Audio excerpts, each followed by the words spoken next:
होगा। कहते हैं अति का अंत होता है। 2020 कोरोना का काल था। कोरोना ने पूरे संसार में कोहराम मचाया, लेकिन 2021 कोरोना के अंत का काल है।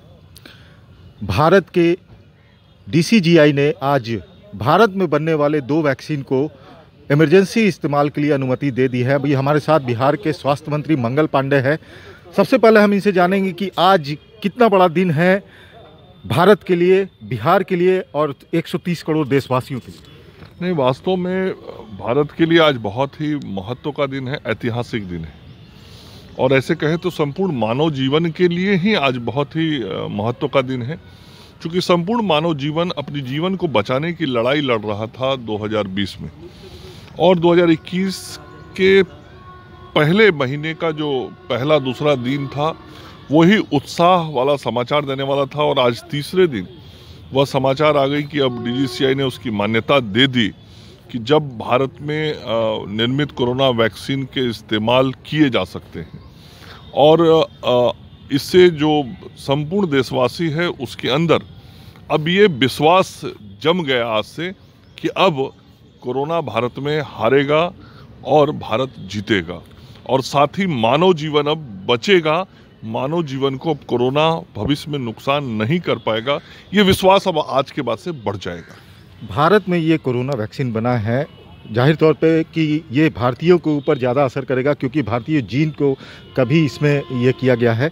तो ये कितनी बड़ी उपलब्धि है। और जिस प्रकार से जो तैयारी की गई थी, कल ड्राई रन किया गया, बिहार में भी किया गया, पूरे देश के 166 जिलों में किया गया था, और बिहार के भी 3 जिलों में ड्राई रन किया गया था। तो क्या बिहार में वैक्सीनेशन की तैयारी अब पूरी हो चुकी है? देखिए, ये पूरी तरीके से रिसर्च का विषय है कि जो भारत के अंदर ये बना है वैक्सीन, इसका असर पूरे भूमंडल पे कहाँ कहाँ रहने वाले लोगों के ऊपर होगा। जो भारत के आसपास के देश हैं उन पे तो स्वाभाविक रूप से होना ही चाहिए, लेकिन ये आगे रिसर्च में पता लगेगा। और ये कोरोना बीमारी ही ऐसी है जिसमें नित्य नए जानकारियाँ और नई समझदारियाँ बन रही हैं, तो ये वैज्ञानिक करेंगे। लेकिन कोरोना के टीकाकरण के लिए बिहार ने अपनी पूरी तैयारी कर ली है। कोरोना का टीका जैसे ही प्राप्त होगा, उसको कैसे विभिन्न जिला केंद्रों तक भेजना, फिर जिला केंद्रों का आगे ज़रूरत के अनुसार प्रखंड मुख्यालयों तक भेजना, उसको भेजने के लिए क्या सिस्टम होगा, कौन सी सवारी होगी, फिर जहाँ पर ये वैक्सीन रखे जाएंगे उसके जो रेफ्रिजरेटर्स वगैरह हैं, जो इक्विपमेंट्स हैं, उनको वहाँ पे उपलब्ध करा दिया गया है। इसके अतिरिक्त जो प्रशिक्षित मानव बल चाहिए, वो प्रशिक्षण देने का काम हो गया है। रूटीन इम्यूनाइजेशन भी साथ में चलता रहेगा, उसके साथ ये इम्यूनाइजेशन अलग से जो चलेगा। तो हमारी पूरी टीम ठीक तरीके से काम करते रहे, इसकी पूरी चिंता कर ली गई है।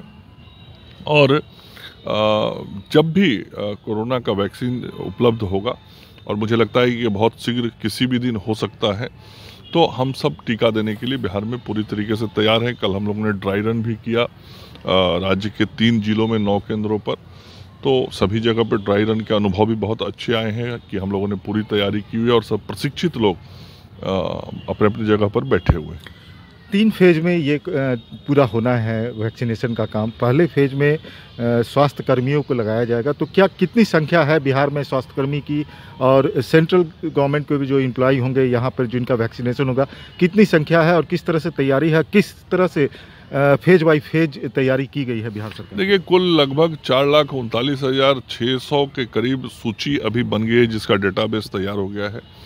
इसमें 3,62,000 लोग, क्षमा करेंगे, बिहार में कुल जो डेटाबेस बना है वो डेटाबेस 3,62,000 लोगों का बना है, जो बिहार सरकार के हमारे स्वास्थ्य कर्मी हैं। इनके अलावा 72,000 ऐसे स्वास्थ्य कर्मियों का डेटा बना है जो प्राइवेट संस्थान हॉस्पिटल्स में काम कर रहे हैं। इसके अतिरिक्त लगभग 5,000 लोगों की ऐसी सूची भारत सरकार के संस्थानों से प्राप्त हुई है जिनको टीका दिया जाना है। और प्राइवेट संस्थान और भारत सरकार के संस्थानों से भी और भी कुछ नाम आएंगे, सो जुड़ेगा। कुल मिला के राज्य के अंदर 4,39,600 के लगभग स्वास्थ्य कर्मियों की सूची डेटाबेस बन के तैयार है। और इसमें जितनी संख्या का भी इजाफा होगा, जो हमारे स्वास्थ्यकर्मी होंगे, हम उनको भी प्रथम चरण में टीकाकृत करेंगे।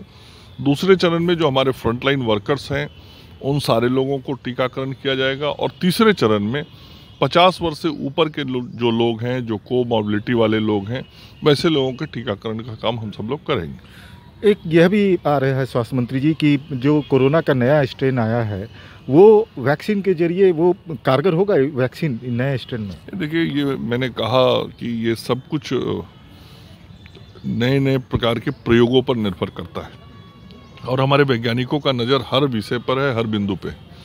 और तरह तरह की जानकारियाँ और भ्रांतियाँ दोनों चीज़ें इसके अंदर आ रही हैं, जो हम लोग बाहर से देख समझ पा रहे हैं। अंदर में तो बैठ के काम करने वाले लोग जो हैं वो हमारे स्वास्थ्य सेवा के क्षेत्र में काम करने वाले वैज्ञानिक हैं, तो उनकी नज़र हर चीज़ पे है। भारत सरकार की नज़र है, हमारे drug controller of India Bharat की नज़र उस पर है, भारत सरकार का स्वास्थ्य मंत्रालय हर चीज़ पर पैनी नज़र रखे हुए। इसलिए कोई नया स्ट्रेन आता है तो उसका असर होगा कि नहीं होगा, ये तो वो बताएंगे। अभी तक तो कोई ऐसी जानकारी नहीं मिली है। अखबारों में कुछ दिन पहले छप गया था कि ब्रिटेन में कोई नया स्ट्रेन आया, उसका असर दिखेगा, लेकिन भारत में तो ऐसा कुछ दिख नहीं रहा है। जहाँ भी ब्रिटेन से आए लोगों का भी जांच हुआ, उसमें कुछ ऐसी चीज़ें नहीं मिली हैं। तो ये सारा काम वैज्ञानिक देखेंगे और मुझे भरोसा है अपने देश के वैज्ञानिकों पर कि वो यदि कोई नया समस्या आता है तो उस समस्या का भी समाधान जरूर करेंगे। एनडीए की सरकार ने मैनिफेस्टो में कहा था कि बिहार वासियों को कोरोना वैक्सीन मुफ्त में दिया जाएगा। कैबिनेट का डिसीजन भी हुआ है, तो जो वैक्सीनेशन होगा वो बिहार वासियों को मुफ्त में मिलेगा वैक्सीन? बिल्कुल, बिहार सरकार के कैबिनेट ने भी निर्णय किया है कि बिहार में जो टीकाकरण का काम होगा वह टीका जिन लोगों को दिया जाएगा सबको मुफ्त टीका दिया जाएगा। अच्छा, इसके अलावा अब जो वैक्सीन तैयार हो गई, भारत ने इतनी बड़ी उपलब्धि ली। मोदी जी 2020 में, नरेंद्र मोदी प्रधानमंत्री कोरोना के खिलाफ लड़ाई लड़ते रहे, बिहार में आप भी लड़ते रहे, लेकिन जो अपोजिशन है, कल अखिलेश यादव ने कहा कि हम बीजेपी का वैक्सीन नहीं लगाएंगे। आज कांग्रेस के दो नेता जो हैं वो बोल रहे हैं कि तीसरा ट्रायल हुआ नहीं और उसके बाद वैक्सीनेशन का काम शुरू किया जा रहा है, ये गलत है। ये अपोजिशन किस तरह की मानसिकता लेके चल रहे हैं? कोरोना वैक्सीन आ गया, ये बहुत मैं तो इन लोगों से कहूँगा कि ये लोग नासमझी ना करें और बचकाना बयान ना दें। ये बहुत जिम्मेवारी का काम है और हमारे देश के जो वैज्ञानिक हैं वो कम से कम इन लोगों से ज़्यादा पढ़े लिखे हैं जो लोग बयान दे रहे हैं, और इन लोगों से ज़्यादा जानकारी भी रखते हैं जिन लोगों ने इस वैक्सीन को बनाया है। ये जो बयान देने वाले लोग हैं इनको क्या मालूम लेबोरेटरी में क्या हो रहा है। लेबोरेटरी में पिछले 6 महीने से जो वैज्ञानिक दिन रात परिश्रम कर रहे हैं, उन लोगों ने कितने तरीके के क्या क्या प्रयोग किए हैं, कितनी दवाइयों का इस्तेमाल किया है, कितने रसायनों पदार्थों का इस्तेमाल किया, इनको क्या मालूम। बाहर बैठ के बयान देने से नहीं होगा। आखिर यही लोग हैं जिन लोगों ने लोगों को जानकारियाँ देके देश के लाखों लाख लोगों का जान बचाया है, और इन्हीं लोगों ने जो टीका बनाया है, यही टीका हम सब लोग समाज के लोग लेने वाले हैं। ये किसी भी पार्टी के नेता यदि इस पे दल के आधार पे कोई राजनीति करेंगे तो जनता उन्हें माफ़ नहीं करेगी। बचकाना बयान नहीं देना चाहिए, लापरवाही भरा बयान नहीं देना चाहिए, समाज में भ्रांति फैलाने का प्रयास नहीं करना चाहिए, और यदि ऐसा कोई प्रयास करेगा तो समाज उसे जरूर दंडित करेगा। राहुल गांधी भी 50 साल के हो गए हैं, तो उनको रोकना चाहिए अपने नेताओं को? नहीं, 50 साल से ऊपर वाले भी कांग्रेस में नेता है ना, वो इनको नहीं नेता मानते हैं। राहुल गांधी को समस्या इस बात को लेके है, और राहुल गांधी चाहते हैं कि 50 साल से नीचे वाला नेता ही अब कांग्रेस में बचा रहे, ऊपर वाले को वो साइड का रास्ता दिखाना चाहते हैं। तो लड़ाई तो वहाँ इस बात की हो रही है। तो बात करने के लिए, नवभारत टाइम से बात करने के लिए धन्यवाद आपका स्वास्थ्य मंत्री जी।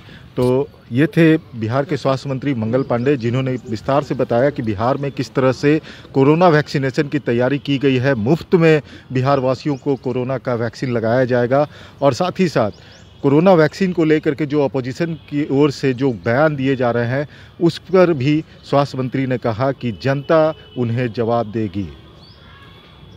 नीलकमल, NBT न्यूज़, पटना।